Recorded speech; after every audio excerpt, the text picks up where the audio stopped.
Hello friends, आप लोगों का स्वागत है हाउस ऑफ कॉन्सेप्ट चैनल पे। तो दोस्तों आज हम डिस्कस करने वाले हैं पावर क्वेरी का एक important concept append queries. Friends, append queries जो होता है वो सिंपली टेबल्स को कंबाइन करने के लिए होता है, या फिर अगर हम पावर क्वेरी के टर्म में करें तो क्वेरीज को कंबाइन करने के लिए होता है। ये कॉम्बिनेशन दो या दो से ज्यादा टेबल्स का हो सकता है। तो जनरली जब भी हमारे को हमारी हमारी जो टेबल्स हैं उनकी डेटा रोज को कह सकते हैं अपेंड करना है, हम अपेंड क्वेरीज का यूज करते हैं। सिंपल टर्म्स में बात करूँ तो जैसे हमारी जो सीक्वल होती है उसके अंदर हम यूनियन ऑल करते हैं, वही पर्पज़ को सॉल्व करने के लिए पावर क्वेरी में हम अपेंड क्वेरीज़ का यूज़ करते हैं, ताकि 2 या 2 से ज़्यादा टेबल्स के डेटा को हम अपेंड कर सकें, उनकी रोज़ को हम अपेंड कर सकें। तो ये तो दोस्तों होता है अपेंड क्वेरीज़। पर अगर बात करें इसके यूज़ केस की, किस बिज़नेस रिक्वायरमेंट को सॉल्व करने के लिए हम अपेंड क्वेरीज़ का यूज़ करते हैं, यहाँ ये समझने वाली बात है कि अपेंड क्वेरीज़ को किस तरीके से हम यूज़ कर सकते हैं किसी बिज़नेस रिक्वायरमेंट को सॉल्व करने के लिए। तो फ्रेंड्स होता क्या है, कई बार सिनेरियोज़ में कोई बड़ी ऑर्गेनाइज़ेशन होती है, उसकी मल्टीपल सब्सिडियरीज़ होती हैं। वो सब्सिडियरीज़ अपना डेटा डिफरेंट कह सकते हैं डेटा सोर्सेज़ के थ्रू मेंटेन करती हैं। कहने का मतलब है वो डेटा वो डिफरेंट तरीके से मेंटेन करती हैं। जैसे कोई सब्सिडियरी एक्सेल फॉर्मेट में डेटा को मेंटेन कर रही है, कोई सब्सिडियरी फ्लैट फाइल्स में डेटा को मेंटेन कर रही है, कोई SQL सर्वर के फॉर्मेट में SQL सर्वर का यूज़ करके डेटा को मेंटेन कर रही है, या फिर कुछ कोई सब्सिडियरी ओरेकल या फिर दूसरे डेटाबेसेस का यूज़ कर रही हैं डेटा को मेंटेन करने के लिए। यहाँ समझने वाली बात है कि डेटा का स्ट्रक्चर सेम है, क्योंकि जो हमारे को डेटा चाहिए ऑर्गेनाइज़ेशन में वो सेम मेंटेन हो रहा है, पर उसको मेंटेन करने के तरीके अलग हैं, उनके सोर्सेस अलग-अलग हैं बेसिकली। उनको मेंटेन करना कहीं पे फ्लैट फाइल्स है, कहीं पे एक्सेल है और कहीं पे वो एक तरीके से डेटाबेस का यूज़ कर रहे हैं जैसे SQL सर्वर। तो ऐसे केसेस में जब हमारे को एनालिसिस करनी है, कोई एनालिसिस परफॉर्म करनी है उस कंबाइंड डेटा पे, कंबाइंड ऑर्गेनाइज़ेशन पे, इंडिविजुअल सब्सिडियरी पे करना ईज़ी है। अगर हमारे को पूरी ऑर्गेनाइज़ेशनल डेटा पे कोई एनालिसिस परफॉर्म करनी है, तो ऐसे केसेस में हमारे को डेटा को अपेंड करने की ज़रूरत होती है। डेटा की रोज़ को अपेंड करना होता है। पर क्योंकि यहाँ पे डेटा के सोर्सेज़ अलग हैं, कहीं पे फ्लैट फाइल्स में डेटा मेंटेन हो रहा है, कहीं एक्सेल फाइल्स में, कहीं पे SQL सर्वर में। ऐसे यूज़ केसेस को फुलफिल करने के लिए ऐसे सिनेरियोज़ में हमारा अपेंड क्वेरीज़ हेल्पफुल होता है। तो मैं आपको आज एक रियल वर्ल्ड एग्ज़ाम्पल के थ्रू समझाऊँगा कि किस तरीके से हम अपेंड क्वेरीज़ का यूज़ करके ऐसे सिनेरियोज़ में डेटा की एनालिसिस कर कर सकते हैं। तो सीधे चलते हैं अपने प्रैक्टिकल हैंड्स ऑन की तरफ और समझते हैं अपेंड क्वेरीज़ को एक प्रैक्टिकल एग्ज़ाम्पल के थ्रू। ओके फ्रेंड्स, तो जैसे आप देख पा रहे हैं यहाँ पे मैंने 3 तरीके की डेटा क्वेरीज़ ली हैं। एक तरीके से आप टेबल समझ सकते हैं। पहली है, जो हमने डेटा को इम्पोर्ट किया है एक टेक्स्ट फाइल से। कहने का मतलब एक सब्सिडियरी थी, जो अपने डेटा को मेंटेन कर रही थी टेक्स्ट फाइल के फॉर्मेट में। क्या डेटा था? रीजन वाइज़, हम रीजन एंड ईयर वाइज़ हम सेल्स के डेटा को मेंटेन कर रही थी ये subsidiary in the form of text file. जैसे आप यहाँ देख पा रहे हैं, मैं अगर सोर्स को दिखाऊँ आपको, तो मैंने एक टीएक्सटी फाइल को यहाँ पे इम्पोर्ट करके रखा हुआ है। तो ये तो हमारा हो गया एक क्वेरी या एक डेटा टेबल फर्स्ट। दूसरे की बात करें तो यहाँ पे एक सब्सिडियरी क्या थी, जो सेल्स की फिगर थी ईयर वाइज़ और रीजन वाइज़ उसको एक्सेल फॉर्मेट में मेंटेन कर रही थी। अगर मैं सोर्स में यहाँ पे जाके आपको दिखाऊँ, तो यहाँ पे आप देख पाएँगे मैंने एक एक्सेल को इम्पोर्ट किया है, जो एक डेमो पर्पज़ के लिए एक सब्सिडियरी का डेटा है इन एक्सेल फॉर्मेट। अब अगर मैं तीसरे की बात करूँ सेल्स पर रीजन SQL सर्वर, तो यहाँ पे जो हमारी सब्सिडियरी थी वो डेटा को मेंटेन कर रही थी SQL सर्वर डेटाबेस। जैसे आप यहाँ देख पा रहे हैं SQL सर्वर डेटाबेस में डेटा को मेंटेन कर रही थी, सेल्स के डेटा को। तो अब हमारे को क्या करना है, ये तीनों डेटा जो भी बेसिकली है तो ये और एक ऑर्गेनाइज़ेशन का डेटा। हालाँकि ऑर्गेनाइज़ेशन की 3 सब्सिडियरी थी। एक ईस्ट रीजन की सब्सिडियरी थी जो डेटा को SQL सर्वर में मेंटेन कर रही थी।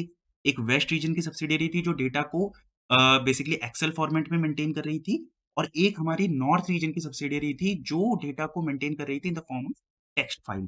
तो इन तीनों सब्सिडियरीज़ के डेटा को हमारे को कंबाइन करके, इनको अपेंड करके एक एनालिसिस करनी है। तो हम करेंगे क्या? हम सीधे जाएँगे अपने सबसे पहले हम होम रिबन पे जाएँगे। होम रिबन पे हम देखेंगे एक कंबाइन सेक्शन होता है।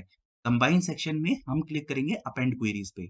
तो जब भी हम अपेंड क्वेरीज़ पे क्लिक करते हैं, ये 2 ऑप्शन आते हैं, append queries and append queries as new.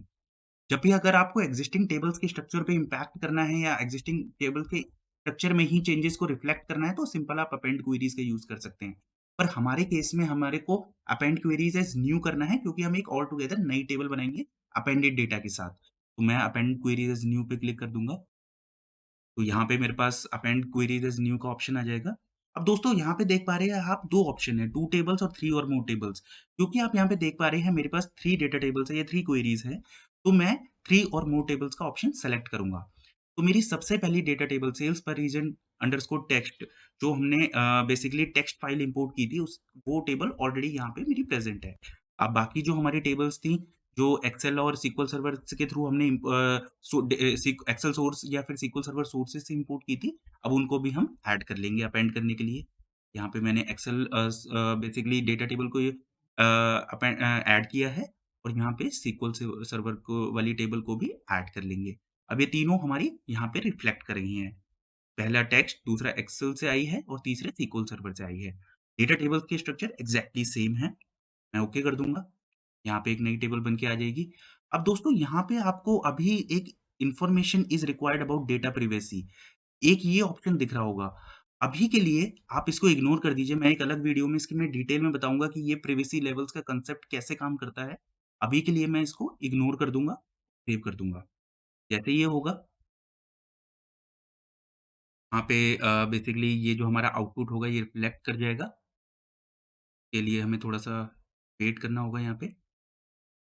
Okay, तो फ्रेंड्स अपेंड करने के बाद हमारे को जब भी हमने 3 डेटा टेबल्स या 3 क्वेरीज़ को अपेंड किया, तो कुछ इस तरीके से हमें आउटपुट अपना मिल जाएगा।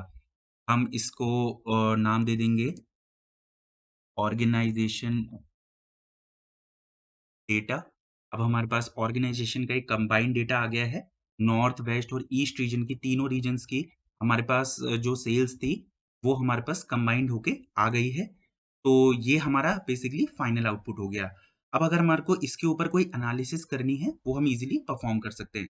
तो दोस्तों हम इस कंबाइंड डेटा पे कोई एनालिसिस परफॉर्म कर सकते हैं बेसिकली ऑर्गेनाइजेशन कोई एनालिसिस करके कोई डिसीजन ले सकती है। तो मैं एक सिंपल एक विजुअल के थ्रू आपको दिखाऊँगा कि किस तरीके से ऑर्गेनाइजेशन के लिए ये डेटा अपेंडेड डेटा कह सकते हैं इम्पोर्टेंट होता है। तो एनालिसिस करने से पहले मैं छोटे एक डेटा टाइप्स इनके चेंज कर दूँगा। ईयर के लिए मैं अ, होल नंबर रख दूँगा और सेल्स के लिए अभी के लिए मैं डॉलर टर्म्स में ले रहा हूँ, तो मैं एक फिक्स्ड डेसिमल नंबर इसे यहाँ ले लूँगा और यहाँ पे इसे क्लोज़ एंड अप्लाई कर देंगे। तो दोस्तों ये सेव हो गया। अब क्या करूँगा मैं एक सिंपल एक कॉलम चार्ट लेके इस डेटा को डिपिक्ट करने की कोशिश करूँगा। मैं यहाँ एक क्लस्टर्ड कॉलम चार्ट ले लिया है मैंने यहाँ पे, मैं इसको बड़ा कर दूँगा। सबसे पहले ईयर को मैं रखूँगा एक्स एक्सिस पे, क्योंकि मेरे को ईयर वाइज़ सेल्स देखनी है और सेल्स फिगर को मैं वाई एक्सिस पे रख दूँगा। इसको सॉरी इसको मैं सेल्स को वाई एक्सिस पे रखूँगा और इसको मैं सम ले लूँगा। ठीक है? और हमें सेल्स को रीजन वाइज़ भी एनालाइज़ करना है, तो लेजेंड के अंदर मैं रीजन को रख दूँगा। तो जैसे आप यहाँ देख पा रहे हैं, यहाँ पे मेरी सेल्स जो थी डिफरेंट रीजन्स की पर ईयर वाइज़ यहाँ पे डिपिक्ट होके आ गई है। अब ये डेटा एक ऑर्गेनाइज़ेशन के लिए बहुत इम्पोर्टेंट होगा, वो चेक कर सकते हैं कि देखिए ईस्ट रीजन में जो सेल्स थी, वो किस तरीके से जा रही है डिफरेंट ईयर्स में, नॉर्दर्न रीजन में किस तरीके से जा रही है, वेस्टर्न रीजन में किस तरीके से जा रही है। ये सारी चीज़ें इन सारे डेटा पे कोई ऑर्गेनाइज़ेशन कोई डिसीज़न ले सकती है, कहने का मतलब है एनालाइज़ करके डिसीज़न ले सकती है। तो दोस्तों मुझे उम्मीद है ये अपेंड क्वेरीज़ का कॉन्सेप्ट आपको समझ आया होगा। अगर आपको इस कॉन्सेप्ट से रिलेटेड कोई डाउट्स हैं, कोई क्वेरीज़ हैं, तो आप ज़रूर कमेंट सेक्शन में पोस्ट कीजिए। मैं उनको आंसर करने की कोशिश करूँगा। मिलते हैं नेक्स्ट वीडियो में, तब तक के लिए थैंक यू, धन्यवाद।